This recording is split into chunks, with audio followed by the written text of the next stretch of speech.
to get into our study. Just seeing the example of Ezra and Nehemiah and really digging in deep to them these past several weeks has just been really encouraging to see how they have really, kept their focus upon God in a multitude of difficult circumstances. And so as we think about our own lives and the small challenges that we probably face that pale in comparison to some of the things that they did, yet their resilience and their dependence on God is just very inspiring. So tonight we'll be in Nehemiah chapter 5, continuing our study there. And before we do so, Dan, would you mind leading us in a word of prayer? I can ask someone else. That's okay. Thank you.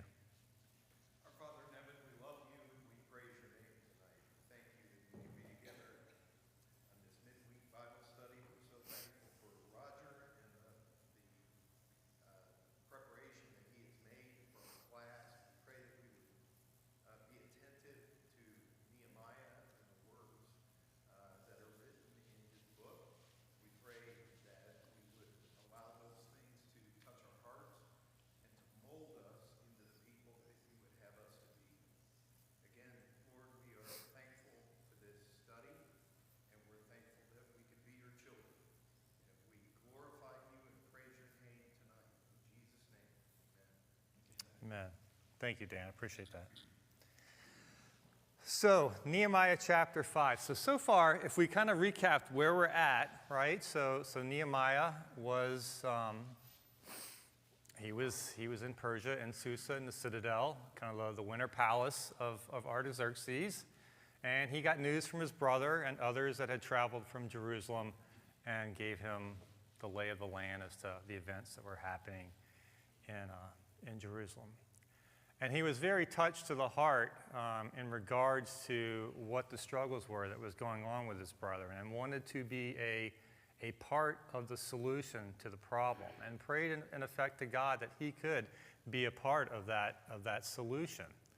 He made his plea in front of Artaxerxes with his plan that he had well thought about how to go about it, what he was going to need, the resources, etc.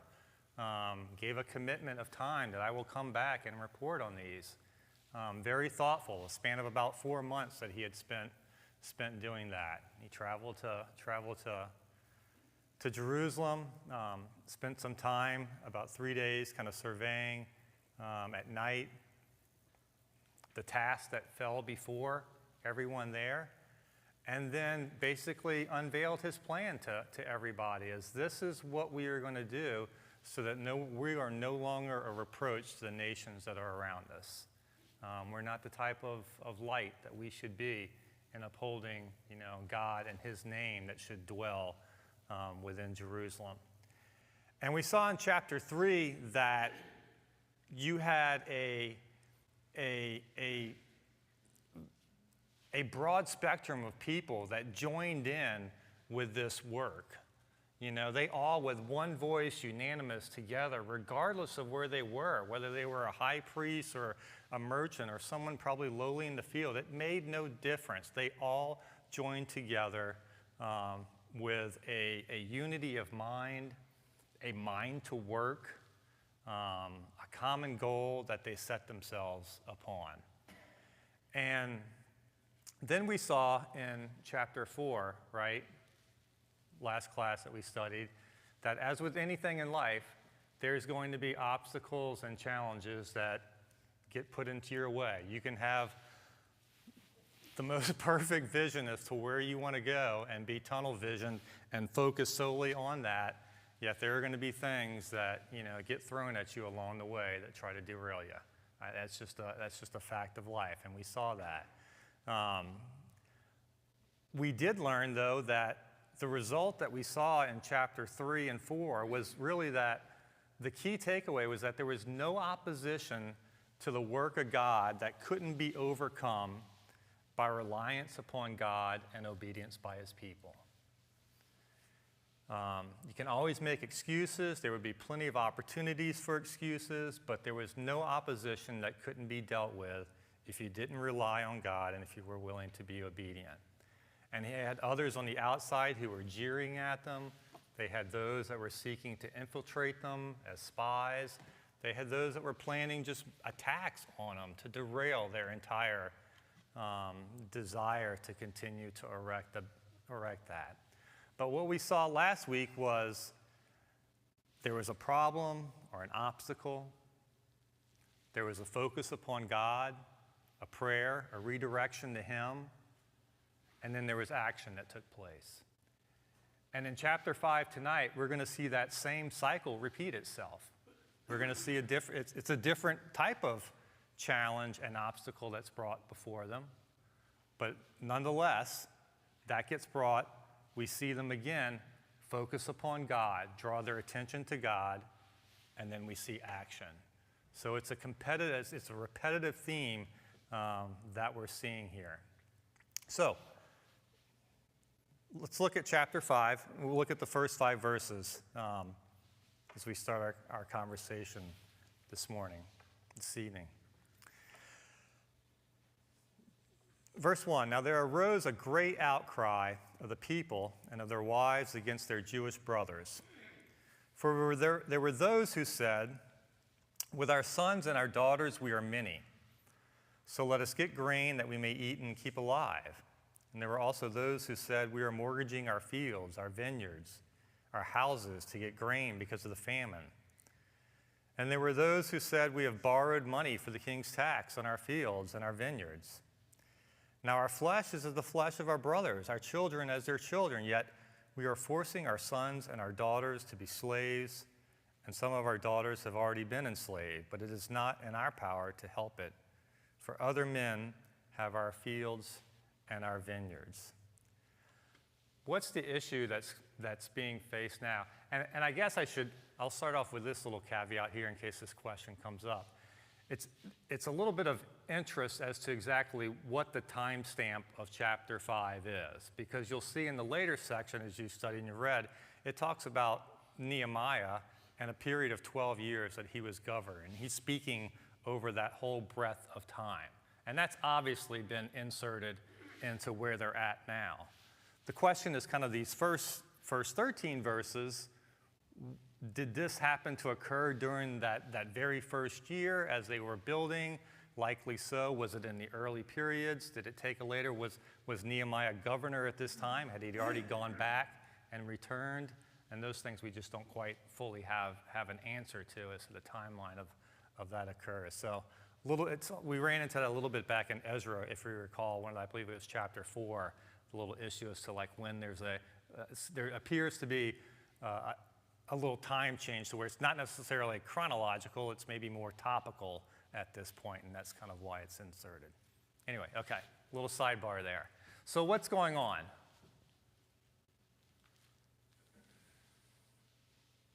Well, some of the people need to eat. They don't have much. So why is that? I'll let you answer that question. I was going to answer your other question. Too many questions for me, brother. I'm sorry. Some folks need to eat. They mortgage some of their property to some of their Jewish brethren. And so now they owe their Jewish brethren, and Nehemiah is upset about it. Yeah. He doesn't think that they should be kind of taking out loans so they can eat and so they can basically live when these are their brethren. Yeah. It's their country. Yeah. Really. Yeah. But it's interesting though how he says against their Jewish brethren. So there seems to be some kind of distinction here. I think that speaks to who the ones that were kind of guilty of what he is going to accuse them here as we look at it in a certain point, because he will direct them back to almost some passages from what we'll see in the law. But yeah, at the very basic level is that there's a famine going on in this point in time. Number one, I mean, we've already seen that the city itself is in effect in ruins. There's only been portions of people. There were initially portions that were very small that was left there that wasn't sent into captivity. Then several portions was Zerubbabel, and then with Ezra, and now with Nehemiah have come back into the land. So it's not densely populated or anything of that effect. And there's a famine that's taking place, and people are struggling with the very basic necessities of life, as well as being called upon to labor now and build upon this wall. And you've got, to Dan's point, you've got Jewish leaders who are now taking advantage of their fellow Jewish people in a very difficult time, in a time of poverty. Verse 2, it says, our sons and daughters, says we are many. We're very poor. We're only able to grow what we can, but we need grain. We need grain to eat and keep alive because of this famine that's going on. There were others that said, we're mortgaging our fields, our vineyards, our houses, which this is a very agrarian society, right? That's all they have. They're giving up everything they have as collateral just so that they can get the sustenance to eat. Verse 6 or 4, it says, we're borrowing money for the king's tax, right? So they're still under Persian domain, Persian rule. Artaxerxes still has his tax upon those there. They're still concerned with how do we pay that? Well, we're going to have to go borrow to be able to pay that. And then, interestingly, it talks in verse 5, it says, our flesh is as the flesh of our brothers, our children as our children. And I think there's two ways you can read that. Number one, they're saying is, we're kinsmen. We're Jews just like you are. We are of one flesh. But then another way is they're saying, we're also like our kinsmen still back in Persia. They're enslaved. And now we're actually having to enslave our own sons and daughters as a result of this, just to be able to obtain something to live on, to eat on. And then lastly, you see where it says, it's not even in our power to help, because not only have we mortgaged everything and put it up as collateral for these loans, but due to the fact that we haven't been able to pay, they've taken possession of them. We don't even own our own fields and vineyards anymore. So quite a dire situation that they're experiencing now. And we haven't spoken that much, and I haven't done as well a job as I probably should have in articulating the very astute qualities that Nehemiah possesses as a leader and leadership. But here, again, he's getting thrown a whole nother curveball in terms of what he's having to deal with and how he ends up responding to that. Dan? Yeah, and the reason he's upset about this is because it breaks the law of Leviticus 25, where it talks about in verse 35, lending to the poor. So it says, if one of your brethren becomes poor and falls into poverty, then you shall help him. And it says that you shall take no usury or interest from him. Yeah. So clearly Nehemiah knows the law as well, and his intent is to enforce it. Yeah, absolutely. We'll look at that. That is, as well as a couple of other verses. That's a good call out of what the law says there in Leviticus. Any other thoughts or comments on the first 5 verses? Because we'll now kind of dive into. You just wonder what brought this to a head. And this is at the end of his first 12 years as a governor of Nehemiah. It says in the 12th year of his first term as a governor, I think. I read it that way. And you go back when he was working on the wall, is there mention of a famine? I mean, is this the first time in this study we're dealing with the issue of a famine? And so you're wondering whether this is just evolved and evolved and evolved. You've had all these people come back. There's not enough food. There's too many people. And then you've got some of their own rulers just basically loan sharks. Yeah, that. Tying up all their assets, and they're strangling them. They're strangling them physically, and they're No, you're absolutely right, Daryl. And that's kind of the thought of where does this fit chronologically in this, because we'll see him speak later. He speaks on a period of 12, this is how I acted for a period of 12 years. And in this first section, when was that famine at during that period? Was it early on as they were building? Was the fact that he was having them labor towards joining together and building this wall kind of the straw that broke their back and really brought this to a head? Or we'll see later on, he was doing actions which I think probably would have taken him longer to actually do that. When he talks about buying back brethren, he would have probably had to have been there for a longer period of time than just a few months until he... You wonder about these Jewish not governors, but the officials running in parallel with him. Were they in parallel with his objectives, or were they now or did they have a throne of power that they didn't want to give up, and they were just leveraging themselves over the people? Yeah. I mean, it's a very sad situation. Very sad situation that they're facing, absolutely, yeah. So let's look at verses 6 through 13 and see how does Nehemiah approach this challenge. Verse 6, it says, "I was very angry when I heard their outcry in these words, and I took counsel with myself. And I brought these charges against the nobles and the officials, and I said to them, 'You're exacting interest, each from his brother.' And I held a great assembly against them and said to them, 'We, as far as we are able, have bought back our Jewish brothers who have been sold to the nations. But you even sell your brothers that they may be sold to us.' They were silent, could not find a word to say. So I said, 'The thing that you are doing is not good. Ought you not to walk in the fear of our God, to prevent the taunts of the nations, our enemies? Moreover, I and my brothers and my servants are lending them money and grain. Let us abandon this exacting of interest. Return to them this very day their fields, their vineyards, their olive orchards, their houses, the percentage of money, grain, wine, and oil that you've been extracting from them.' Then they said, 'We will restore these and require nothing from them.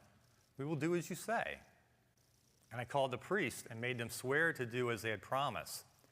I also shook out the fold of my garment and said, 'So may God shake out every man from his house and from his labor who does not keep his promise. So may he be shaken out and emptied.' And all the assembly said, 'Amen,' and praised the Lord. And the people did as they had promised." So going back to verse 6, what's Nehemiah's initial reaction here? Anger, yeah.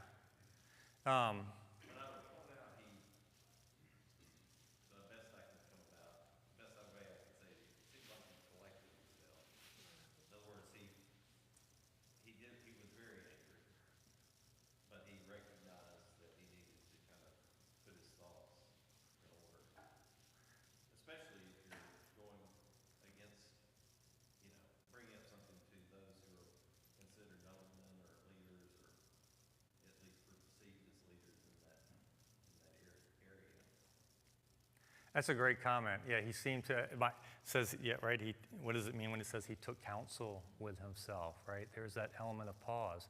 And it's a great lesson also, whether we've noticed it or not, is how do you deal with anger?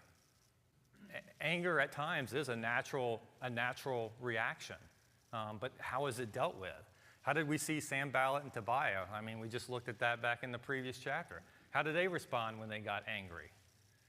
They jeered. They plotted to attack and overthrow and kill. Here, Nehemiah gets angry for a very important reason, we'll see. But he pauses in his response to that. And I think he pauses because of what we'll see later as he describes his fear of the Lord, his reverence for God. And that's what pauses his thoughts and comments here as he frames, how do I go approach those in a position of authority and the rulers and the nobles and the officials who have actually done this. It's a good example of being angry, not sinning. Being angry and not sinning, yeah. Not letting the sun go down on your anger. Don? The New Living Translation says, after thinking it over. That's a great, after thinking it over, yeah. Spending time in reflection, not acting hastily. Very good thought. But to me, I also find it very amazing that he actually, assuming this was taking during the time of the build, right? He actually spent the time to actually hear their cries and their concerns, and then took the time to actually, I'm going to take action on this. I'm going to do something about it, right? You know, a great element and aspect of one who is a leader. But he responds to him with anger, and his anger is because Nehemiah has shown an immense amount of compassion for his brethren. And here, he's witnessing a complete lack of compassion. There's no mercy, there's no compassion that's being shown by their brethren because of the situation, right? It's an economic crisis, a famine. People are taking advantage of each other in this crisis. And that's what has him so upset. Verse 7, it talks about, he confronted the nobles and the officials. He brought charges against them. And he said, basically, you're extracting interest. And as Dan pointed out earlier, what did the law say about that? So just really quickly, if you go back, 3 instances where I think this is probably mentioned. Exodus chapter 22.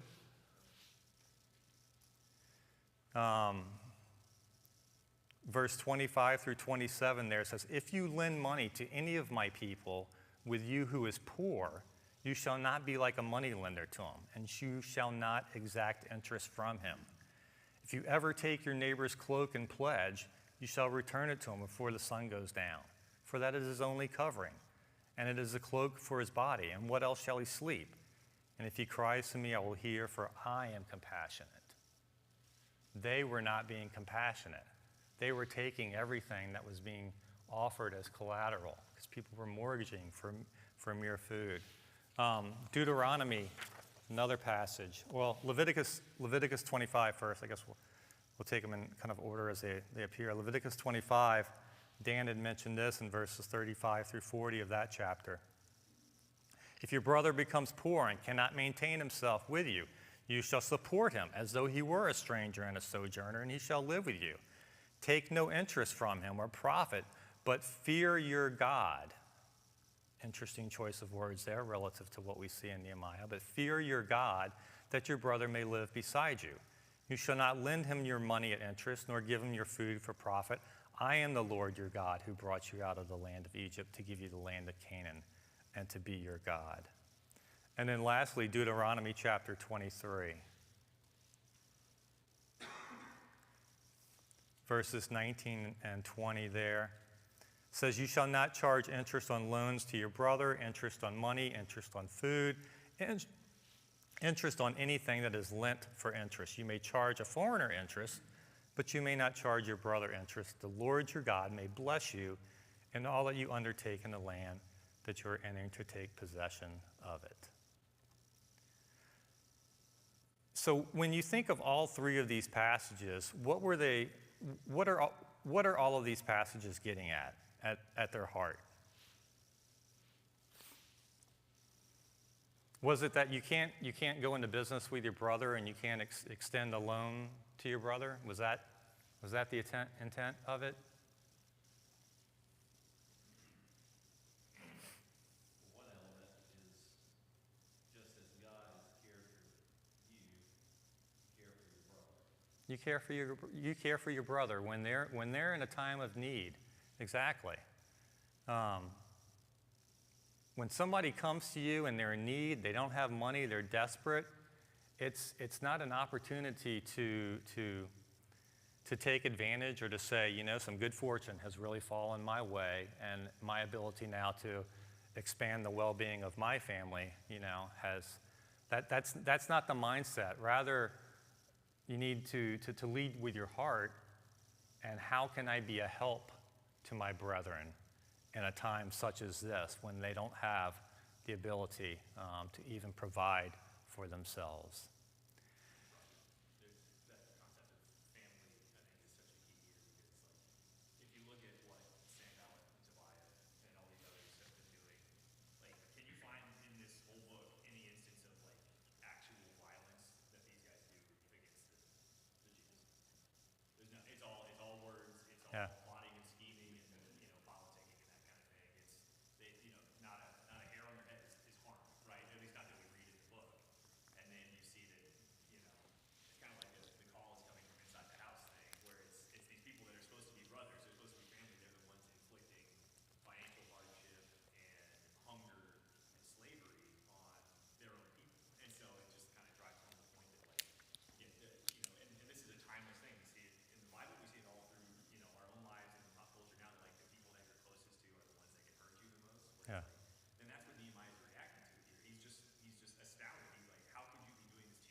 Yeah. and they're the ones kind of harming each other. So That's a great point. That's an astute observation. Yeah, they were just all words at this point, but the ones that were actually inflicting the most pain were the ones that were closest to him.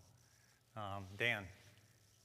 Yeah, you know, this was strictly forbidden by the Lord.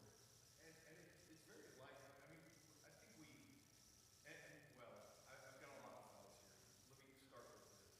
Number one, under Christianity, under Christ, nothing's changed, right? We are still to care for our brother. And that's what Jesus and his apostles taught.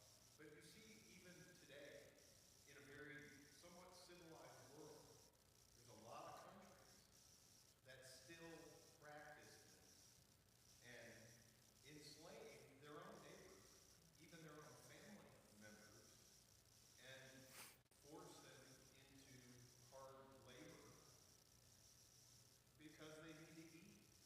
And so I think what the Lord was doing is protecting his people because this was a common thing. Probably every nation around them were practicing this. Yeah. But God was protecting his people, showing them a different way, which ends up being a tutor for us Yes. as Christians. We have to care for our brothers and sisters in the kingdom like the Jews did. Yeah. Yeah, that's a great point. We'll drive that home when we kind of look at verse 11. But yeah, mercy and compassion is one of the great traits and characteristics that's really being driven here. And add to that love. Yeah, great. Absolutely. Brotherly love. Tyler mentioned this. It's kind of, you find it, verse 8, Nehemiah says to this, me personally, I've actually been buying back my Jewish brethren that have been in slavery at my own personal cost. And it's just incredible. And here you are sending them right back, from that perspective. What he was actually, on that note, what I was reading was that he was doing that to the heathens, as in that he was taking those Jews that the heathens had put into slavery.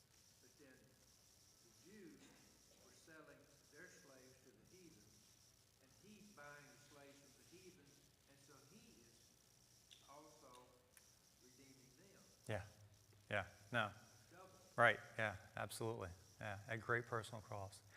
And if you remember, I think it was like at the end of chapter 2, it was at the end of one class, I mentioned that, throughout Nehemiah, you can see ways in which Nehemiah is a shadow of Jesus. And I pointed out some instances in chapter 1 and 2. And obviously prayer is a great example that is just scattered throughout here.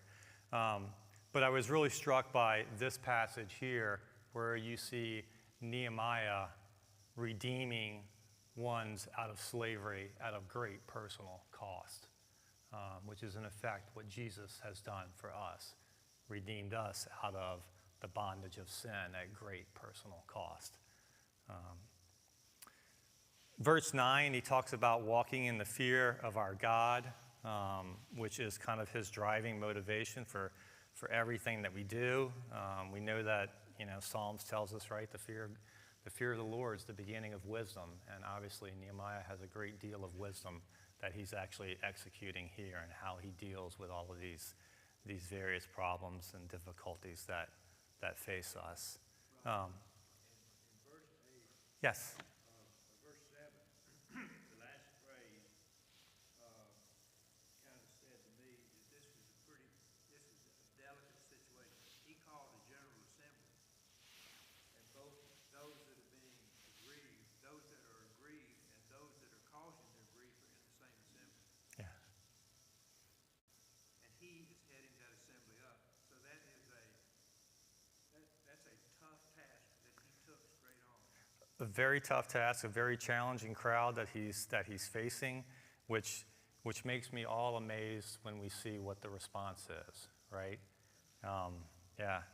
Good, very good observation, Daryl. Verses verse 10, he talks about, we need to stop we need to abandon this exacting of interest. And then he makes this request of them in verse 11. This very day, return everything, right? If you've taken something from them, return it. If you've exacted a percentage of anything, of money, grain, wine, oil, return it. And it also kind of seems that the implication within this is that forgive them their debts. And we've touched on this, but what basis does he make this appeal to them to do this?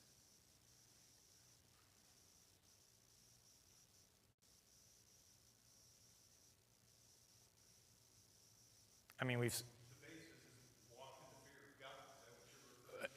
that's a great answer. Walk in the fear of God. We've seen that, in terms of a pure violation of God's word, right? We saw that in the law, 3 different instances. But we also see that, he's appealing to them for these people are in need. You need to be benevolent, right?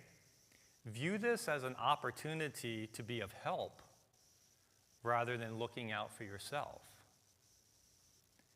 And to me, in effect, his whole argument here is he argues on the basis of what Jesus said were the 2 greatest commandments of the law, upon which everything hangs. Love your God, fear the Lord, love your neighbor as yourself. And they were failing woefully in that second regard. And then we get to verse 12, and this is, to me, it's very enlightening, right? Then they said,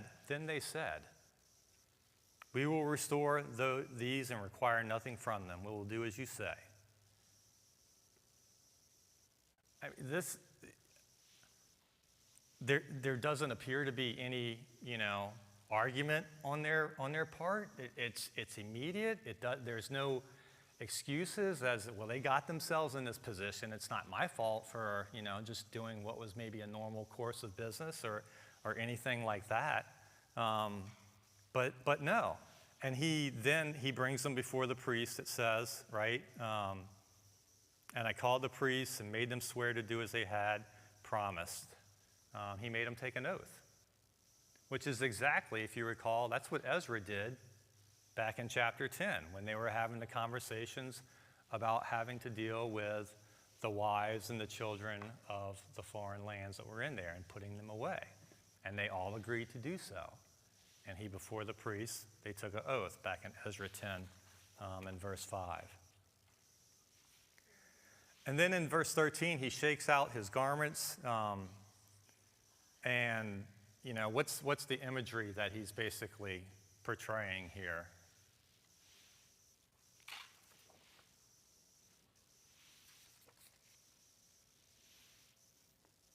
He says, may God shake you out and basically empty you out, right?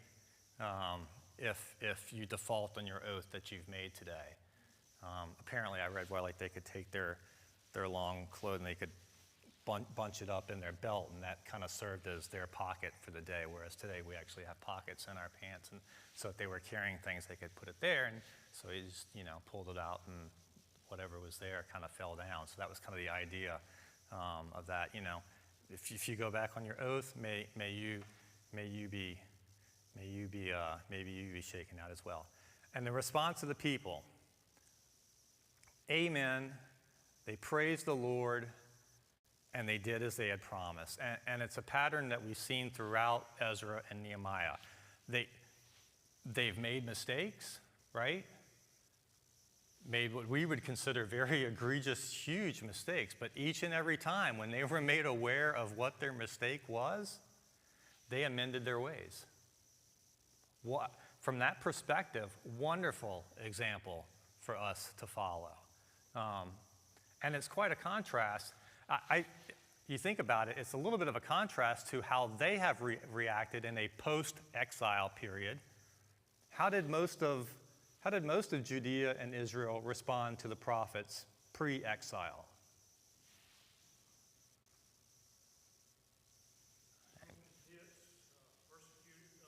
They persecuted them, ignored them, tried to kill them, threw Jeremiah in a cistern to leave him there to die.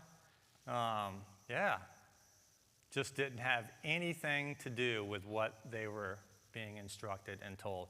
And it's wonderful to actually see here, although there's and we're going to make mistakes, right? So it's not like they made mistakes, but it's what was the course of action they took as a result of that. Any other comments down through verse 13, Dan? Think about what they would do. I mean, this is really pretty heinous.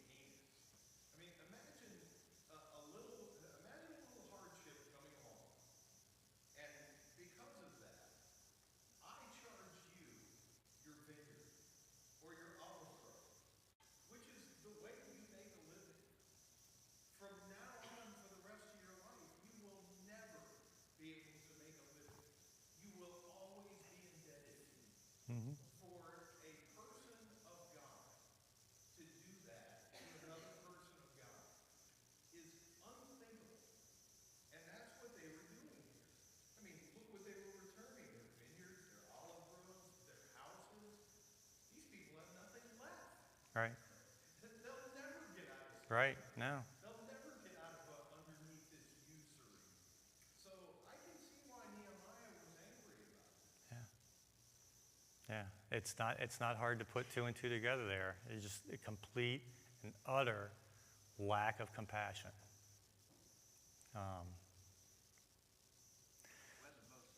the part that just,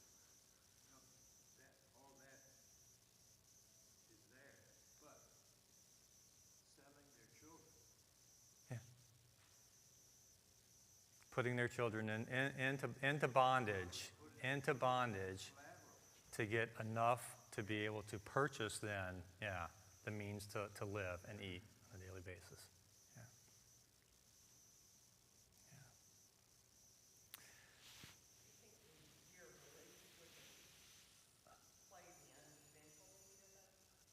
At some point, depending upon where they were as towards where the year of Jubilee was, whether they could have confidence that would actually be given back to them. I'm not sure they were paying any attention.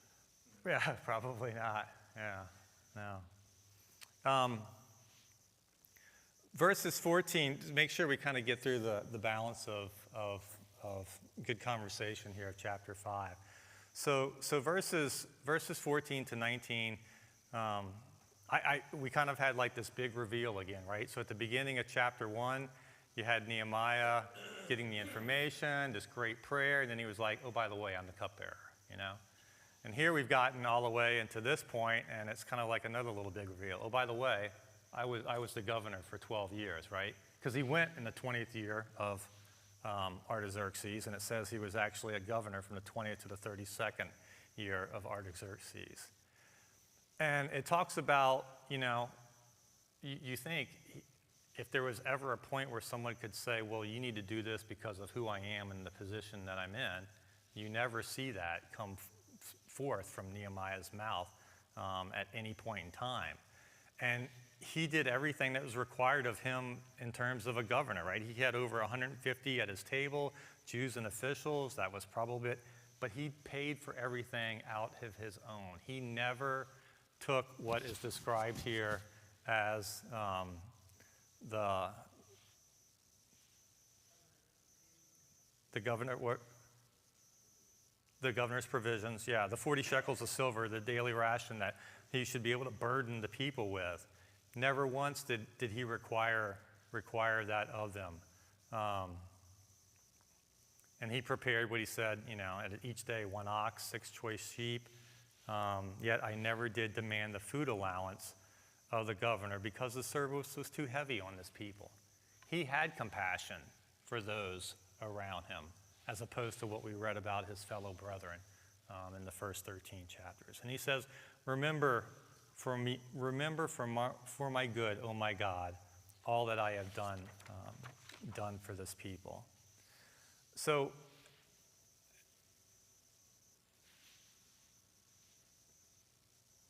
Nehemiah gave himself, summarizing everything quickly over this, he gave himself to the work, he gave himself to the people, and he gave himself to the Lord. And this chapter really illustrates, I think, the spiritual leadership and qualities of Nehemiah. I noted that, he led the people with compassion. He did not take advantage of the people. He didn't sit back and tell everyone else what to do while not ever lifting a finger himself. It spoke here about, I persevered in the work on the wall. We acquired no land. I mean, governors were like, how can I expand what I have, right? I mean, Ahab even was like, oh, I like Naboth's vineyard. I wish I had that for myself, right? So that was natural. But he was never like that. He showed generosity to the people. He led for the welfare of the people, and he led, I think, in the best interest of the people and not his own. And it's really a leadership model that we see perfected in Jesus and what he has done for us and how he has led with our interest at heart. Right. As governor, he had the right to have his allotment.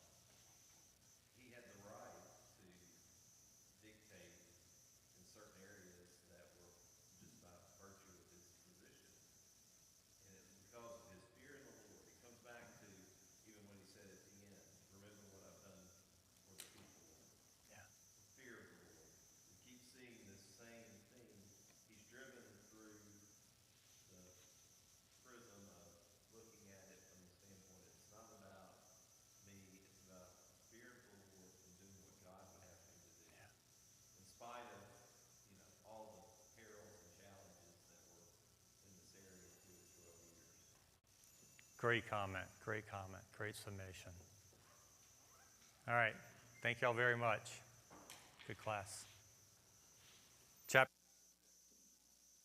Monday.